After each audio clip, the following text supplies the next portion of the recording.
Bonjour, bonsoir ou tout simplement salut. Bienvenue dans cette nouvelle émission de culture avec un G, émission redoutablement nommée. Nous avons aujourd'hui comme invité Jade. Bonjour. Nico. Hello. Et Clément. Salut. Et nous ouvrons le bal avec une citation. Mec qui comprend pas le système de dire. Nous commençons avec une citation de... Qui a dit « Aimer sans être aimé, c'est vouloir allumer une cigarette à une autre déjà éteinte. » C'est profond. J'ai J'ai pas compris la citation. Oh, bah, merde. En gros, la cigarette, tu veux l'allumer, mais elle est déjà éteinte. Voilà. Elle est déjà Tu veux allumer une cigarette à une autre déjà éteinte. Oui. D'accord. C'est Tu aimer- connais En fait, moi, je vois les une cigarette cigarettes. peser sur une cigarette. Non, aimer sans... Non, pas d'une cigarette l'une sur l'autre, espèce de Est-ce gros que dégueulasse. l'autre cigarette est consentante ou pas? Il y a des questions à poser maintenant. Il faut lui demander. Bon, Aimer sans être aimé, c'est vouloir allumer une C'est cigarette à une un- autre déjà éteinte. Un écrivain? Écrivain. Français. Oui. Années 30. Non, plus vieux que ça. Plus vieux que ça. Ouais. Ah, cigarette, plus vieux que ça. 19e. Victor Hugo? poète. Oui. En partie.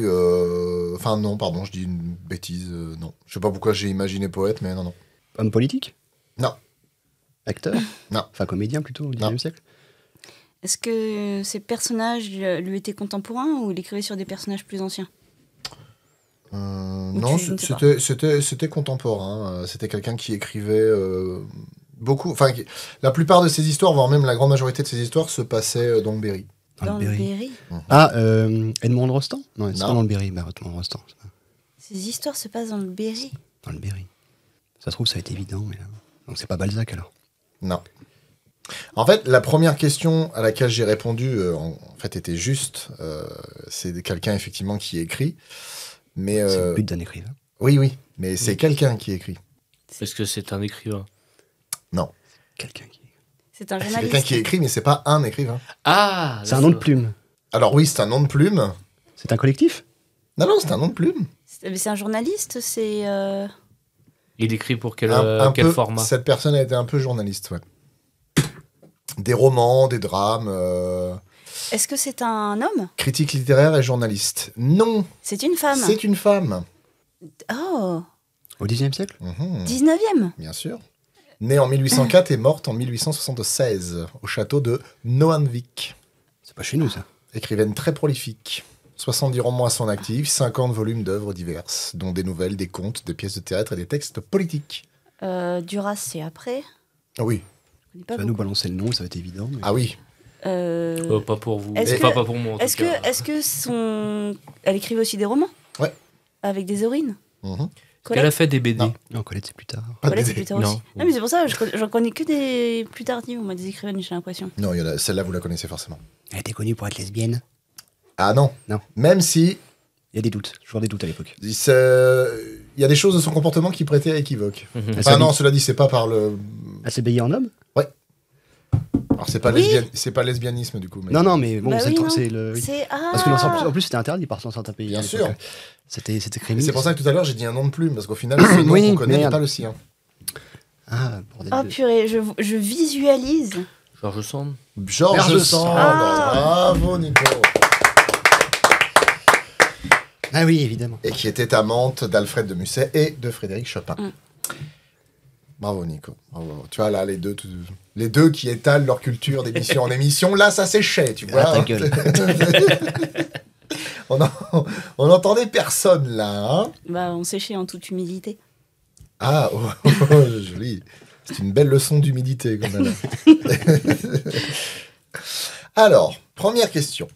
D'après un recomptage fait en 2023, quel pays est composé de 14 125 îles? Japon. Le Japon. Très bonne réponse de Clément. Ah, tu l'as chauffé. Ah bah oui, sinon, mais ça, voilà. Tu comme- provoques, tu Comme provoques. j'ai dit qu'il n'a pas trouvé Georges Sand, il est de travers là pour le coup. Alors effectivement, le Japon est composé de 5 îles principales qui sont Honshu, Hokkaido, Kyushu, Shikoku et Okinawa, mais il a été recensé 14 120 îles de plus. Que tu vas maintenant nous citer. Exactement. Ah, c'est un truc à d'archi. Première île. C'est un Pardon, putain et d'archipel. pardon, autant pour moi. Avec parce le que Japon, on pourrait faire des architrous. Et au final, j'ai oublié d'aller un peu plus loin. Il a été recensé 14 120 îles de plus de 100 mètres carrés. Oui, parce qu'après, il y a des bouts de cailloux, quoi. Ah bah c'est ça, il y a des tout petits trucs. Il n'y a même pas de quoi planter son drapeau. Question suivante. Qu'est-ce qui peut être bénin, persistant ou réfractaire? Bah, une maladie.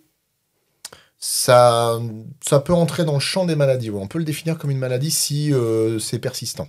Un toc? Pas un TOC, non. Une rougeur? Non. C'est pas. Pardon, c'est le réfractaire qui est... Bah, un qui pays peut- d'Afrique. Ça peut être le Bénin, ça peut être persistant ou ça peut être réfractaire. C'est médical? Ah oui, parce que ça... Disons que celui qui est réfractaire est vraiment une maladie, parce que c'est quelque chose dont on peut même carrément mourir. Mais après, oui, ça peut être médical, mais c'est surtout quelque chose de physiologique. Est-ce que c'est une piqûre? Non. Une réaction allergique? Mhm. Attends, non, c'est quelque chose dont on peut décéder. On peut en mourir dans les cas vraiment extrêmes. Mais c'est pas une maladie. C'est une condition. Malformation. C'est une condition. Non, c'est pas une condition, mais c'est plus un... C'est une naissance. Non. C'est un pas une naissance. symptôme de quelque chose? Non, c'est pas un symptôme. de C'est un quelque chose. syndrome. C'est une... non, c'est ni l'un ni l'autre, mais c'est une... C'est quelque chose de très gênant si ça dure vraiment longtemps. Puis oui, effectivement, ça peut aboutir à la mort. L'eczéma? Un C'est pape en est mort. Non, dermatologique? Non, pas du tout. Un éternuement? Une phobie. Non, Le hockey? non plus. Le hockey. Bonne réponse. Ah, faut le chercher celui-là. C'est le pape Pie VI, je crois, ou Pie XII qui en est mort. Enfin, si c'est un cas sur l'espèce humaine, c'est quand même assez difficile alors que tu peux mourir de le hockey. Ah bah, ça n'empêche que. Mais effectivement, donc, on a le hockey bénin, le plus fréquent, ça dure quelques minutes. Il y a le hockey persistant, qui peut déjà durer 48 heures. Ça peut Ouh, déjà être bien chiant. ouais. Et puis bah, le hockey réfractaire qui dure bien plus d'un mois. Ouf. Hein. Faute de... Ah, moi j'ai eu un persistant, ça m'a cassé les 1. Ah ouais? Ah ouais. Bah, après mon opération, tu sais, ils m'ont retiré le tube de la gorge. Et Ah tout. oui. Et ils ont dû flinguer un truc à l'intérieur pendant 3-4 jours. J'arrêtais pas de. Ah, c'est Ok. ouais. Ah, c'était horrible. Et j'ai bu, je crois, 3 litres par jour d'eau. Rien. Par contre, j'ai pissé. Hein. Ah Ça, bah, tu j'ai m'étonnes. pissé. Tu m'étonnes. Et personne t'a fait peur? Ah bah, je tapais les murs, j'essayais de me faire peur tout seul, rien du tout. Quand il est passé, ça a dû te faire une libération. Ça Ah, se trouve, mais tu un t'as même truc- pas rendu compte. pendant le premier. le matin, bam, il n'y a plus rien d'un coup. Je fais, waouh. Ça, c'est chouette. Question suivante. Qu'est-ce qu'une paraphilie? Un hobby?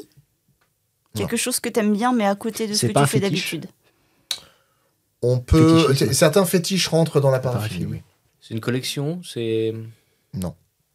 C'est pas la philatélie. Paraphilatélie. C'est le fait de faire quelque chose. De manger quelque chose qui ne devrait pas être mangé. Non. Non, c'est pas ça. Je sais pas ça. Quoique... Il y a peut-être un truc ou deux dans la paraphilie qui peuvent correspondre à des choses qu'on mange. Enfin, C'est une action, c'est. ouais. On est plus sur une action, là. D'accord. C'est le fait de mal utiliser quelque chose qui d'habitude est utilisé pour autre chose. Non, pas vraiment, mais il y a 5% de quelque chose, là. Donne-moi 5%. C'est pas sexuel.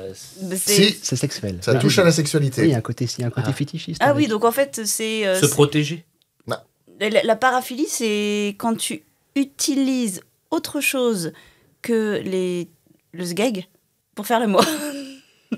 Non. Dans- Non. Elle a donc- essayé de donc partir des- bien, donc- et sur un Et on moment, a dérapé. bon, bah, On j'y a vais, dérapé. quoi. Non, mais quand tu dis par... Genre, il y a un petit peu où ça peut être de la nourriture, mais normalement non, tu vois. Bah, une aubergine. On peut faire le tour des indices. On a dit c'est sexuel. Alors, c'est sexuel. Ça peut être un fétiche. Ça peut être un fétiche. Il peut y avoir des fétiches dedans. On peut y avoir des trucs, des fois, qu'on mange, mais c'est pas Il tellement... peut y avoir des fétiches dedans. C'est parfois des trucs qu'on mange. Enfin, non. Attends, C'est mal exprimé, mais je veux dire, tu as dit, est-ce que ça, comment dire, ça touche au fait qu'on puisse manger des choses qui ne se mangent pas ou quoi que ce soit. Après, non, je me suis complètement trompé au final. Oubliez ce que je viens de dire, ça n'a rien à voir. Est-ce qu'il y a une notion Je me fourvoie. d'insertion?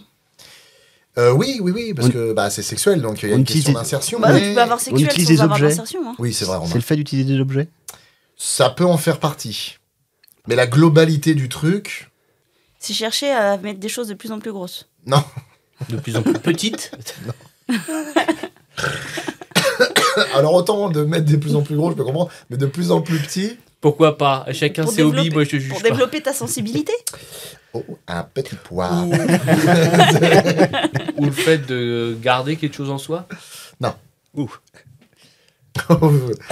Eh bien, Paraphilie. Parce que tu dis on peut utiliser des objets, mais pas forcément. pas forcément. Pas forcément. C'est pour lubrifier. Non, Est-ce que le paraphile, c'est celui qui subit ou celui qui fait? Bah, c'est celui qui aime. peu importe. Peu importe. Alors, le temps a écoulé. La paraphilie est une pratique sexuelle qui diffère des actes traditionnellement considérés comme normaux, ou le fait d'éprouver une attirance sexuelle considérée comme anormale. Ah. Donc on va dire que pour certaines catégories de personnes, par exemple l'homosexualité est de la paraphilie. D'accord. Pour une très grande majorité des gens, la zoophilie est de la paraphilie, d'accord. parce que c'est une pratique qui est considérée comme anormale. Amoral, anormal. Voilà, jusqu'à ce que la pensée majoritaire estime que c'est normal, mais, mais pas encore, on n'en est pas encore là. Ça t'arrangerait bien, hein. Oh non. Non, non, non. Cela dit, il y a des petites poules, des fois, c'est sympa, mais pas au sens où on l'entend. Question suivante. En Angola, qu'est-ce que le matabiche? Le matabiche. Le matabiche. C'est un trop plat chou. Non, c'est pas un plat. Un animal? Un objet. C'est pas un objet. Une politique. Un titre politique. Non, Une plante. non plus. Est-ce que c'est un titre genre honorifique Non, absolument pas. C'est vivant. Non. Le matabiche est-il vivant? Non, le matabiche ne vit pas. Est-ce que si on le pousse, il devient bleu? Non, C'est pas un animal non plus. non, non. Il C'est n'est pas- ni bleu, ni rouge, ni vert. C'est une personne. C'est pas une personne. C'est quelque chose. C'est quelque chose qui est donné à quelqu'un. C'est la dot. C'est pas la dot, non. C'est financier, c'est pécunier. C'est financier, ouais, ouais. Un héritage? Enfin, on va dire plutôt C'est- pécunier. c'est que un financier. backseat. C'est une douceur. C'est oui. C'est un pot de vin. Ouais, exactement. Il y a de ça. Il y a de ça, tout à fait. C'est une des deux, comment dire, une des deux définitions. Et il y en a une autre qui reste aussi dans le domaine de l'argent. C'est l'impôt, la taxe. Donc la première, c'est un pot de vin. Ouais. La seconde, c'est un paiement classique. C'est pas un paiement classique. C'est Ah, c'est soit un pot de vin, un paiement en nature. non, soit un pot de vin, soit un paiement sans contact. Non, mais c'est un. non, c'est pas sexuel. Non, mais c'est un avantage quelconque. C'est un avantage pour la personne qui le reçoit. Mais c'est un avantage spécifique. Oui. C'est une rente. Non, Un prêt d'argent. non. De non, non. terrain. C'est vraiment quelque chose qu'on donne. Et c'est pas une C'est dot. un terrain. C'est. Non, c'est pas du terrain. Non, c'est vraiment de l'argent. C'est vraiment de la monnaie. Les étrennes. Non, Une prime. non. Mais on n'est pas loin de ça. La prime. Un dédommagement. Non, Le dû d'un pari. non. C'est une tantine. C'est contre quelque chose. Quoi? Non, bah tu vois, c'est pas ça. Une tantine? Une cantine. Non, comment on appelle ça? Ah merde. Ah si, je vois ce que tu veux dire. J'ai oui. oublié le nom Ok. exact. C'est une petite boîte, une cagnotte, un truc Une comme cagnotte ça. et Oui, oui. c'est le dernier survivant qui la touche. Non, non, non, c'est pas ça. Du coup, celui qui le reçoit, il le reçoit parce qu'il a fait quelque chose en échange. Oui. En tout cas, celui qui donne estime qu'il a fait quelque chose bien. C'est une récompense pour... Un pourboire. Quelque part, exactement. Ah. Très bonne réponse Grand de rôle. Clément et de Nico. Non, c'est pas celui qui a trouvé. C'est quoi? C'est toi? Bah, Non, le pourboire, c'est lui qui a trouvé. oui, mais toi, tu as dit le pot de vin. Oui, le Parce pot que de les vin, deux oui, le pot de vin, définitions sont valables. C'est-à-dire que le matabiche, le matabiche, donc c'est le pourboire, ça vient du portugais, Ah oui. mais ce n'est dit que en Angola. D'accord. Et le mot a un autre sens au Portugal. Alors, je mal le prononcer, je pense que Pape m'en voudrait. C'est tout vert, je sais pas si ça se dit vraiment comme ça. Et ça veut dire pot de vin. D'accord. Tout vert, c'est les martiens. Matabiche, c'est mignon. Le matabiche, j'ai trouvé le mot superbe. Matabiche. Le mot matabiche. Matabiche. Louis de Funès qui dit ça. Oh, Matabiche.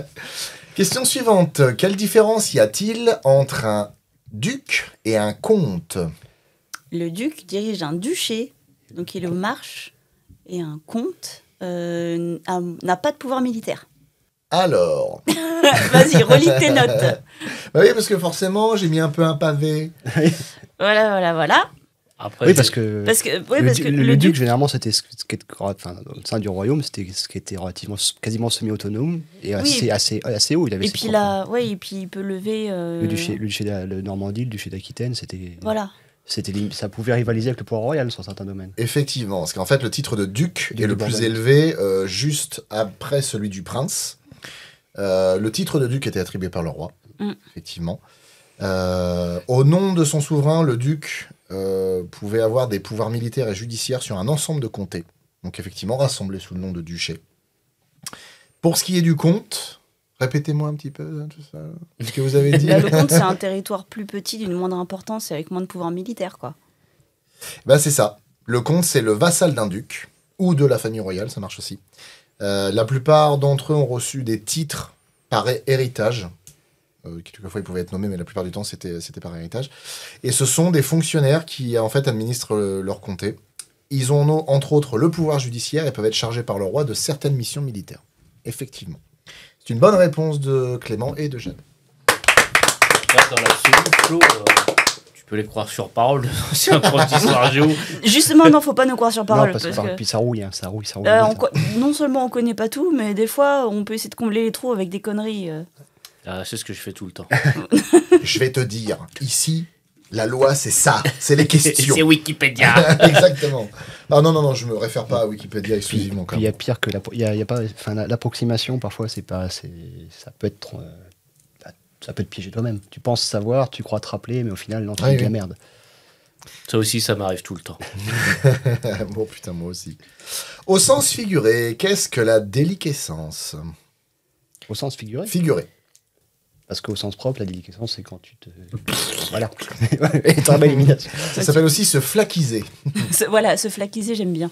Donc la déliquescence, ça serait, je sais pas, fondre pour quelqu'un, c'est être... Non. Est-ce que c'est politique?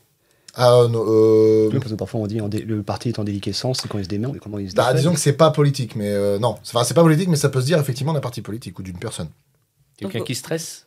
Non, ah non, pas du tout. C'est un bien au-dessus du collectif? stress. Un collectif qui est en déliquescence ou une Un personne? collectif peut être en déliquescence, mais une personne peut l'être aussi. Complètement désemparé? Oh, c'est bien plus que ça. Destruction totale. En déroute? Pas destruction vraiment. La déroute, effectivement, ça peut... Parce que nous, La ruine? Ça peut conduire à la ruine, effectivement. c'est la dissolution involontaire. Tu cherches pas contre ton corps défendant, il y a tout le monde qui se barre, Dans le cas d'une société, oui, on est sur ça. Donc, une société en déliquescence, en gros, c'est une société qui est en décadence totale, en décomposition, et ça résulte à la violation des règles de la morale et de la bienséance.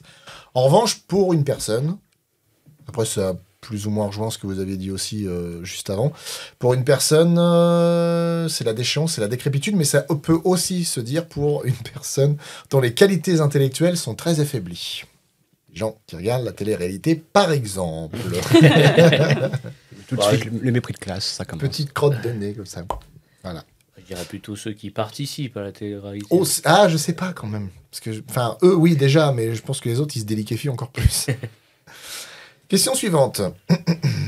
Qu'est-ce que la table de Mendeleïev? Mendeleïev, C'est la table de classification des atomes. c'est ça. C'est le tableau périodique des éléments. C'est le Effectivement. chimie. Ouais, c'est ça. Qui commence par H. Et classé en fonction de leur poids et du nombre de neutrons ou de protons. C'est qu'ils ont. De la charge atomique. Oui, c'est ça, c'est la charge atomique, ouais. Eh ben, bonne réponse de Jade, bravo.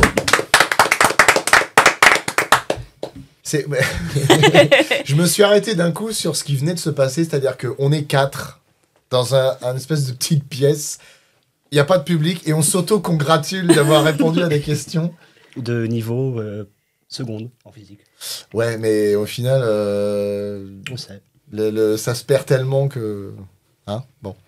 Enfin, cela dit, c'est parce que je l'ai trouvé au hasard comme ça, parce que moi je savais même pas ce que c'était que le tableau de Mendeleïev. Alors moi, l'image que j'avais quand tu as posé la question, c'est dans The Big Bang Theory, le rideau de douche, Ah oui, c'est vrai. c'est le tableau de Mendeleïev. Ouais, c'est vrai, c'est vrai. Et du coup, je vois Penny sortir de la douche quand tu parles du tableau périodique des éléments. Voilà. Quand tu le dis vite, ça prend en dépourvu. Hein. Ouais. J'ai vu Pénis sortir de la... Penny. Penny. Puis j'avoue, moi, que dans la scène où elle sort de la douche, le rideau, j'en ai rien à foutre. Question suivante. Que fait un facteur d'orgue? Il Ouais, l'entretient, il le répare. Il le construit. Il joue de l'orgue. Ah bah, c'est con, oui, c'est ça. Oui, un facteur en musique, c'est quelqu'un qui construit un violon ou un instrument de musique. Non, mais ça ne faites pas comme si c'était évident.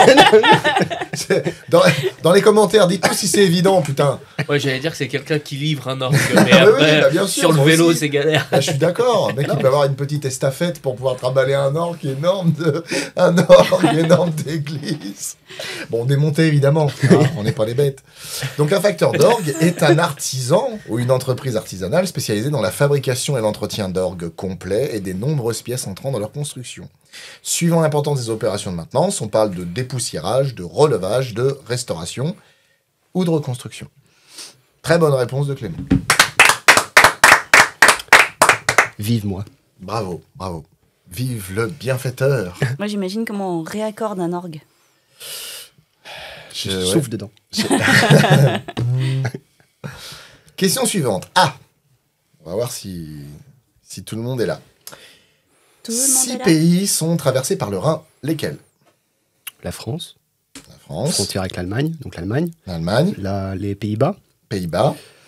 Le Luxembourg. Non. Passe trop au nord. Le Liechtenstein. Le Liechtenstein. Et la Suisse. Ça dit sans déconnant. J'adore le mot Liechtenstein. La Suisse. Et il en manque un. L'Autriche. L'Autriche. Ah bah, bonne réponse. Collégiale. Collégiale. Bah, au final, je pensais que Non, ça pas allait... collégial, ils étaient que deux. Je Le les ai- Rhin qui est c'est vrai. je les ai laissés jouer. Bonne, Je vais pas ré- les déconcentrer. bonne réponse mixte, alors, à ce moment-là. Le Rhin qui est considéré au XVIIIe siècle comme la frontière naturelle de la France. D'où la logique de vouloir envahir la Belgique et les Pays-Bas. Mmh. C'était un délire. Ok, bon. Chacun s'occupe comme il peut. Alors, Si on avait envahi la Belgique et les Pays-Bas, on aurait des maisons closes à l'heure actuelle. C'est fou ça. Du coup, les French Cheveux. fries s'appelleraient peut-être vraiment French fries. Mais les frites sont françaises, madame. Les frites Ah sont bon belges. Non, les frites sont françaises. ah ouais. Il y a un article qui est sorti il y a quelques années de l'université de Liège en Belgique qui reconnaissent la paternité de la frite à la ville de Paris. Non, Les, mais les il doit y Belges. avoir, Les il doit y Belges avoir ont- des bisbilles géopolitiques pour C'est- qu'ils disent ça. Non, c'est un universitaire belge. On a à dû l'université de libérer les Liège otages belges qui, quelque part. Et est-ce qu'il a été lapidé depuis Non. à Qui- coups de fricadelle? qui reconnaît le fait qu'il y a une culture de la frite en Belgique. Ils ont les bars à frites, ils font des frites avec la graisse de cheval ou ce que tu veux. Mais la recette la plus ancienne, ça serait la frite Pont-Neuf à Paris. D'accord. Voilà. Dans vos culés belges et arrêtez de nous faire chier. Déchaînez-vous Voilà, en pour les commentaire, les auditeurs Belges. belges, allez-y. Oh là ouais, en plus, on en a, hein. Là, Je crois- chez je vous, il s'appelle Clément. Moi, je me désolidarise complètement.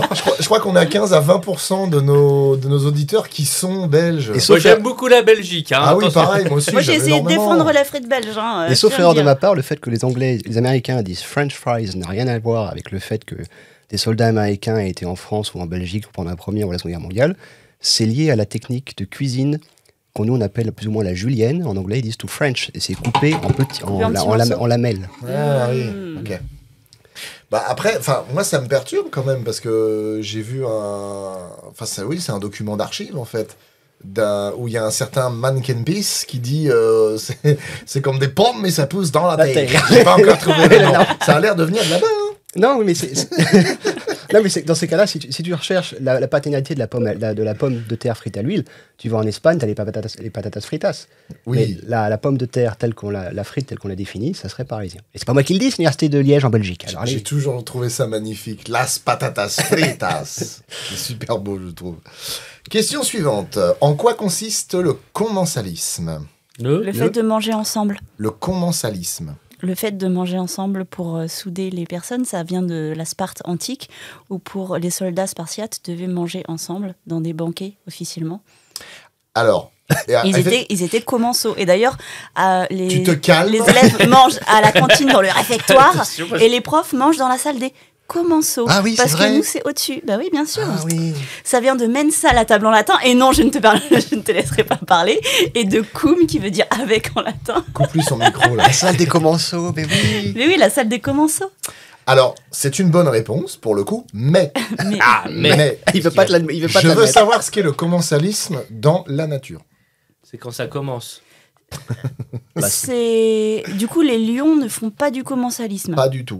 Parce que les lions, ils ont un ordre pour manger C'est la pas bête quand ils qu'ils ont vont abattue. tous boire ensemble autour d'un étang. Non. C'est vu ça dans le Roi C'est Lion. pas lié à l'alimentation, alors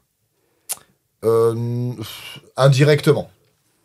C'est plutôt de l'ordre de la relation. Ils chassent tous sur le même territoire, non? Non. Le Ils fait vivent- de ils manger vivent en groupe ensemble pour vivre en groupe, comme chez les singes. Ils gèrent, vraiment. ils gèrent ensemble les enfants de toute la communauté. Non. Ils nourrissent les petits de toute la communauté. Excusez-moi, j'ai mon corps qui est en train de lâcher. Vous avez pas entendu? Non. Non, bon, c'est pas grave. Alors ça va rester. Ça va rester enregistré. Oui, oui, oui. Le fait de nourrir les petits du groupe, que tout le monde nourrisse les petits du Il groupe. y a une idée un peu de nourriture, mais c'est pas spécialement les petits du groupe. C'est dans tout le règne animal ou juste une partie? Non, on peut trouver ça dans à peu près tous les. Enfin, oui, si, on peut trouver ça dans à peu près tous les ordres du règne animal. C'est, je sais pas, l'effet de couver les œufs Non. Dans une strate naturelle d'animaux qui mangent la même chose et qui cohabitent. Il y a une idée de Dans le même- cohabitation. des différentes espèces qui vivent dans le même milieu. Voilà, c'est ça. En fait, le commensalisme, c'est une des 3 relations symbiotiques qu'on peut trouver dans la nature. C'est en fait une seule espèce bénéficie de la relation sans mettre en danger l'autre partie. On peut voir ça, par exemple, avec le rémora, qui se colle sur certains gros poissons ou baleines, et qui donc peut manger la nourriture C'est mutuellement bénéfique aux deux parties. C'est ça, c'est D'accord. une relation... Non, alors seulement à une seule, parce qu'en fait, dans cette relation-là, le commensalisme, simplement, c'est celui qu'on pourrait... non, c'est pas le bon terme. Mais celui, en fait, qui va en profiter, c'est celui qui s'ajoute à l'autre. L'autre fait sa vie, quoi qu'il arrive, mais il n'a pas de bénéfice apporté par la relation symbiotique. Mais c'est pas du parasitisme parce que il Non. ne dérange pas son hôte. Justement, les autres formes étant le parasitisme, effectivement, où il y en a un qui carrément peut même aller jusqu'à tuer son hôte, et le mutualisme. Le mutualisme, c'est une relation qui est profitable aux deux, notamment l'écrevisse pistolet et le gobi, qui mange, vivent chacun dans une petite caverne, le gobi s'occupant de la nourriture et tout, et l'écrevisse protégeant. Non, c'est plutôt... non, excusez-moi, je me trompe. Il y en a qui fait L'écrevisse qui a une très mauvaise vue, qui fait ce qu'elle a à faire dans la grotte et qui doit, je pense, trouver la nourriture. à pas se Et le balayer. gobi qui, lui, a des bons yeux et voit arriver les prédateurs et prévient l'écrevisse quand quelque chose arrive. D'accord. Ou les poissons qui nettoient les dents. Ça, c'est du Par exemple. mutualisme. Par exemple. Oui, Si. oui, si, Il y en a oui, un qui si. nourrit l'autre et il y en a un qui nettoie l'autre. C'est ça, Voilà. exactement. Comment elle m'a dit si, genre, c'est bon. Ah, mais je la voulais, cette question, je la voulais. Ça reste une bonne réponse de Jacques. Bah oui, bonne réponse de Jade, bonne réponse de Jade. En 1974, l'écrivain américain Peter Benchley écrivit un roman inspiré d'une tuerie ayant eu lieu sur les côtes du New Jersey entre le 1er et le 12 juillet 1916. De quel roman s'agit-il? Une tuerie dans une école? Pas dans une école. 1916. Une C'est tuerie racial, la tuerie? Oui. Non, on peut pas dire que c'est racial. C'est une émeute? Communautaire? Non, pas communautaire et pas une émeute. non. Criminelle? Il y a eu que 4 morts au final. Ah, c'est une toute petite Oh, oui, tuerie. c'est une tuerie. C'est Anne Klein tuerie, mais ça a énormément marqué à l'époque. C'est syndical? Oh non, non pas du tout. Ah, c'est un peu l'époque. C'était pas par revendication. Pas Pas politique. des mecs qui sont morts pour le RTT ou un sida. non. Pas du tout. C'était une vengeance. Mafieux? Non, C'est mafieux. ni mafieux ni vengeance. C'était un coup de folie. Non, même pas. Même pas. Bah, et pourquoi ils tuent alors? Bah, il n'y avait rien, il n'y avait pas la télé à l'époque. Qu'est-ce que tu veux qu'ils Puis on fassent peut plus leur demander, c'était il y a plus d'un siècle. C'est familial? Passionnel. Pas passionnel, pas familial. Religieux? Une orgie qui a mal tourné. Pas religieux, pas orgiaque. Sectaire? Non plus. Mais, de toute manière, là, on cherche le titre du bouquin. Ouais. Donc on cherche. Après, savoir pas spécialement pourquoi, mais qu'est-ce qui s'est passé, qui a fait quoi, ça peut aider. Le roman qu'il a écrit en 74, Mhm. il le place dans le contexte de 1916 ou il le place dans un contexte contemporain? Non, dans le contexte contemporain, mais c'est inspiré des événements de 1916. D'accord. Ça se passe pas dans une école? Non. Ça se passe pas dans une C'est bon. église? On refait toutes les questions. Ça se passe dans un pré. C'est agricole? Non, pas du tout. C'est pas politique. Il y a de l'alcool dans l'histoire? Ça se Non. passe aux États-Unis. Oui, ça se passe aux États-Unis. Ah, selon Dans- les questions qu'on a posées, il n'y a ni de cul, ni fric, ni rien. non. C'est vraiment la tuerie chiante déjà. Hein, c'est... Est-ce que les gens ont été tués avec une arme à feu? Pas du tout. Avec une hache? Non plus. Massacre à la Tronçonneuse. tronçonneuse? Non. Une arme blanche? Un coup de poisson? Quelque part, oui. À coup de poison? Non, non. À coup de poisson, Il a oui, pris un quelque part. espadon, il en a. Non, quand même pas. Par Genre noyade. comme dans Astérix, quand c'est Non. automatique si ça taille. Ah ouais, ça, c'est bien, ça. calamar. Oh, une cigogne. Un requin. Oui. Les dents de la mer. Exactement, il s'agit du roman Les Dents de la Mer, écrit par Peter Benchley. Et effectivement, inspiré de la mort de 4 personnes qui ont eu lieu entre le 1er et le 12 juillet de 1916, et qu'on attribue avec le recul peut-être à déjà un requin bulldog, non pas un grand requin blanc. Et il y aurait pu y avoir plusieurs requins. Après, j'ai lu quelques études là-dessus. Apparemment, le requin, on lui devait du fric. C'était pas clair cette histoire. Oh, alors, du coup, par contre, c'est très drôle toutes les questions. Est-ce que c'est syndical? Est-ce que c'est mafieux? Le grand requin blanc sur son fauteuil avec sa nageoire comme ça, tu vas aller trouver les Baltoni, tu vas leur demander le fric. Et s'ils ne veulent pas, on va brûler une école. Donc, effectivement, Les Dents de la Mer qui a engendré un film extraordinaire. On va finir cette petite émission sur une citation. Qui a dit ? L'humanité ne supporte pas la pensée que l'homme est né par hasard, par erreur, seulement parce que 4 atomes insensés se sont tamponnés sur l'autoroute mouillée. Et alors, il faut trouver un complot cosmique, Dieu, les anges ou le diable. Albert Einstein. Non. C'est plus récent avec le concept de l'autoroute cosmique. Plus récent, mais il a... Oh, je sais pas, remarque s'il a eu... C'est un scientifique? Oppenheimer. Ah, bah, c'est pas Ouais. Oppenheimer. Est-ce que c'est un écrivain? Écrivain, ouais. Français? Américain. Non. Anglais. Nope. Belge? Non. Européen. Européen, en tout cas, oui, Oui. ça c'est sûr. Alors, européen, pas français, pas... Hitler. Pas russe. Pas russe. Allemand. Pas allemand. Il y a bien un moment où vous allez y arriver. Italien. Italien.